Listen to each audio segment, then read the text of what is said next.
Le Seigneur soit avec vous. Évangile de Jésus-Christ selon saint Luc.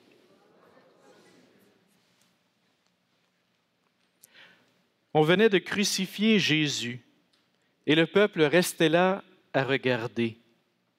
Les chefs ricanaient en disant « Il en a sauvé d'autres, qu'il se sauve lui-même, s'il est le Messie de Dieu, l'élu. » Les soldats aussi se moquaient de lui. S'approchant pour lui donner de la boisson vinaigrée, il lui disait « Si tu es le roi des Juifs, sauve-toi toi-même. » Une inscription était placée au-dessus de sa tête. « Celui-ci est le roi des Juifs. » L'un des malfaiteurs suspendus à la croix l'injuriait. « N'es-tu pas le Messie? Sauve-toi toi-même et nous avec. » Mais l'autre lui fit de vifs reproches. « Tu n'as donc aucune crainte de Dieu? Tu es pourtant un condamné, toi aussi. Et puis pour nous, c'est juste. Après ce que nous avons fait, nous avons ce que nous méritons. Mais lui, il n'a rien fait de mal. » Et il disait, « Jésus, souviens-toi de moi quand tu viendras inaugurer ton règne. » Jésus lui répondit, « Amen, je te le déclare. Aujourd'hui, avec moi, tu seras dans le paradis. » Acclamons la parole de Dieu.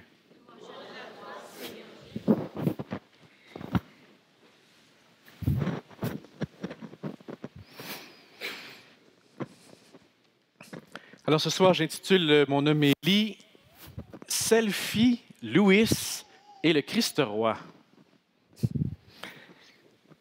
Comment parler du Christ roi? J'avais le goût de partir de deux faits de l'actualité qui m'ont interpellé cette semaine. Est-ce qu'il y en a qui savent c'est quoi un selfie? Certains savent, d'autres non. Hey, je vais vous apprendre quelque chose. Selfie a été déclaré cette semaine par les dictionnaires d'Oxford le mot de l'année 2013. Selfie. Et c'est accepté en français aussi. Qu'est-ce qu'un selfie? C'est quand quelqu'un avec un appareil, un portable, prend une photo de lui-même. Ça vient de self en anglais, OK? Un portrait de soi-même. Ça s'appelle un selfie. Alors, vous voyez? Et j'ai mis en image un des selfies les plus célèbres de l'année. Regardez, vous avez un groupe de jeunes adolescents qui ont rencontré le pape François. C'était le 31 août dernier. Et ils sont très heureux de prendre une photo d'eux-mêmes avec le pape. À droite, vous avez la photo que ça donne, OK? Le résultat de cette photo. C'est sympathique. Hein? C'est comme une occasion de se retrouver avec des amis. On garde un souvenir. Je ne peux pas m'empêcher quand même de trouver que ça parle aussi de notre époque. Il y a des études qui ont montré récemment que pour les cellulaires, les appareils portables, pour les 18 à 25 ans, ceux ici que ça concerne, là, il paraîtrait que 60 % des photos qu'on prend avec, c'est des photos de nous-mêmes. Aïe, aïe, hein? On aime ça se prendre en photo ou quoi? Hein? Ça parle peut-être un petit peu de notre époque, avec un volet un peu narcissique, où on aime en tout cas se mettre en scène, et après ça sur nos pages Facebook ou autres réseaux sociaux. Il me semble que ce soir, la fête du Christ roi nous invite à prendre nos appareils puis changer de bord. OK? Regardez pas vers soi, regardez à l'extérieur, regardez vers Dieu. C'est ce que je vais vous proposer. Première affaire. Deuxième affaire, cette semaine, on nous a parlé du décès de quelqu'un. Qui déjà? C'était le 22 novembre dont on a parlé de ça. Là. Ça faisait 50 ans. Là. Le président américain. Mais en fait, oui, il paraîtrait. Hein? On en a un petit peu entendu parler. Mais moi, ce n'est pas de lui dont je veux vous parler.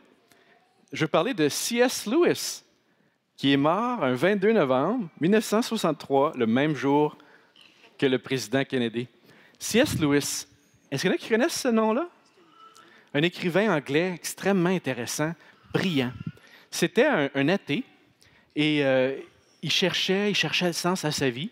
C'était un ami aussi de Tolkien, celui qui a écrit Le Seigneur des Anneaux. Alors, il a vécu une conversion. Et il a écrit plusieurs livres, dont en anglais, un, c'est Screw Tape Letters. Plusieurs livres, en français, ça a été traduit par Tactique du diable. Mais c'est des livres très intéressants sur la compréhension de la foi chrétienne. Et il a dit une phrase que je veux vous citer. Il dit ceci. « Je crois dans le christianisme comme je crois dans un soleil levant. Non seulement parce que je le vois, mais parce que par lui, je vois toutes choses. Je trouve ça vraiment intéressant.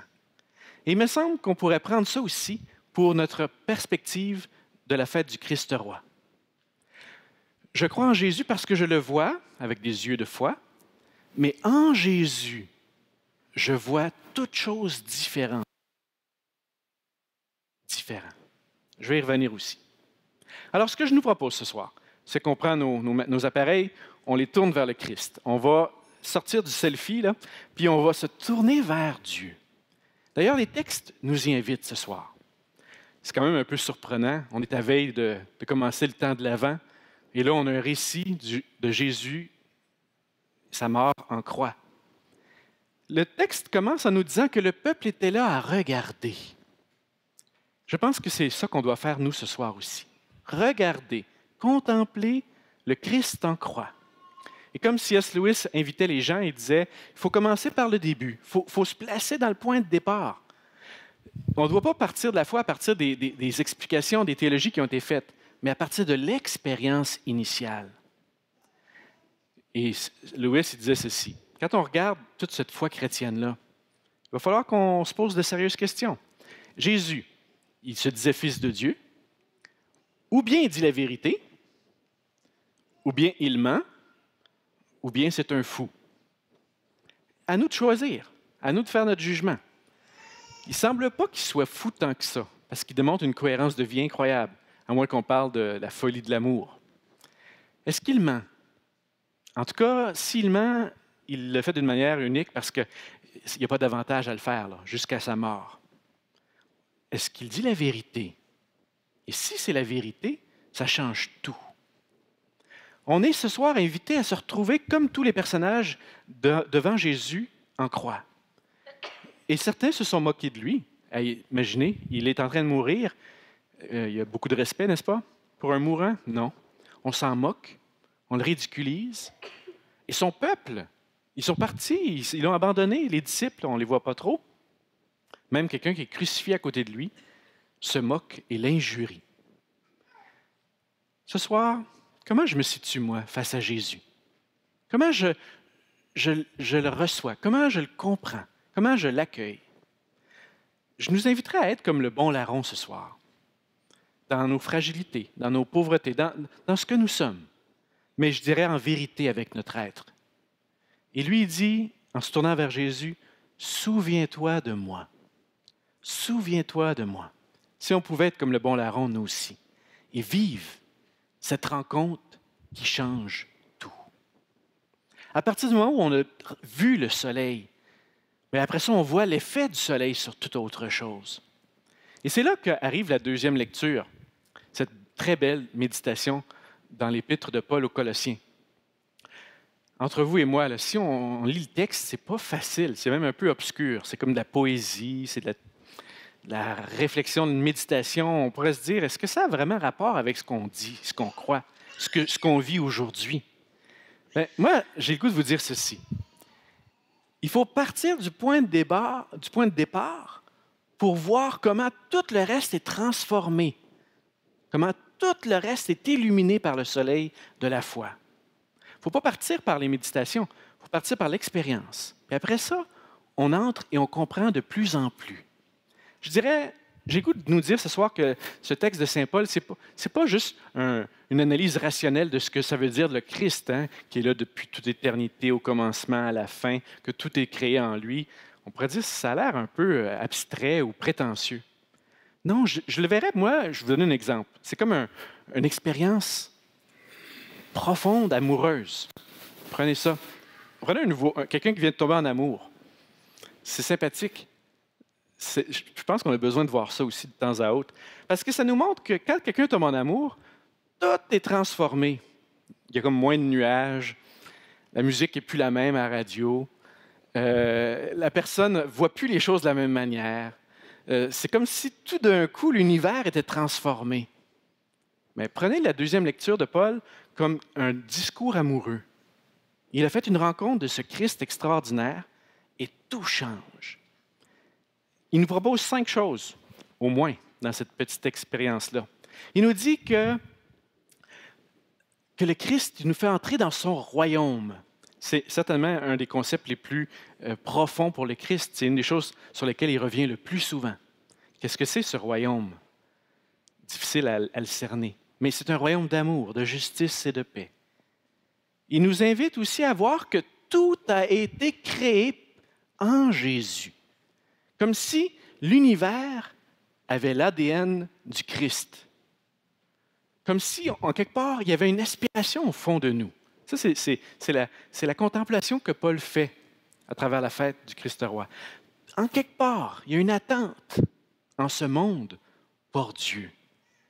Moi, je crois ça aussi. Il nous dit ensuite que le Christ est la tête de l'Église. Ça aussi, c'est un mystère. C'est le lien entre le Christ et l'Église.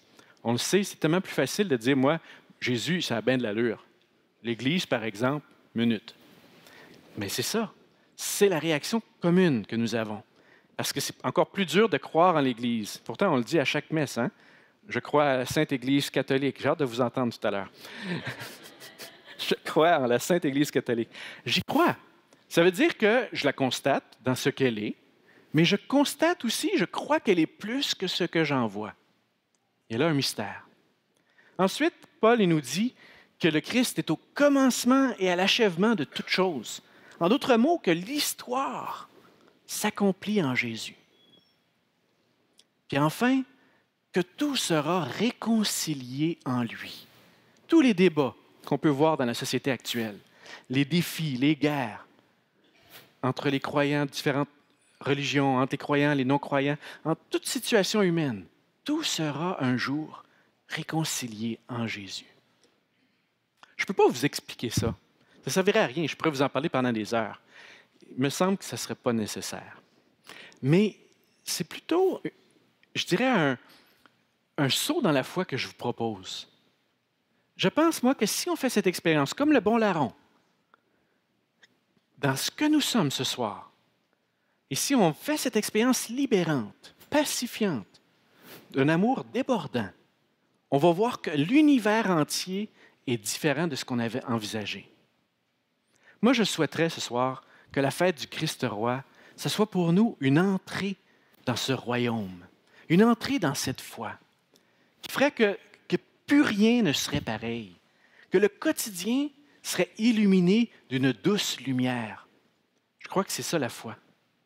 Ça n'enlève pas les défis de croire, mais on n'est pas seul, on le fait ensemble. Puis surtout, on le fait avec Jésus. Puissions-nous ce soir donc, en cette fête du Christ roi, déplacer nos appareils, sortir de notre selfie, nous tourner vers le Christ. Il faudrait un Christi à ce moment-là, au lieu d'un selfie. Se tourner vers le Christ et entrer dans cette merveilleuse expérience aimante, pacifiante, libérante. C'est ce que je nous souhaite pour le Christ roi.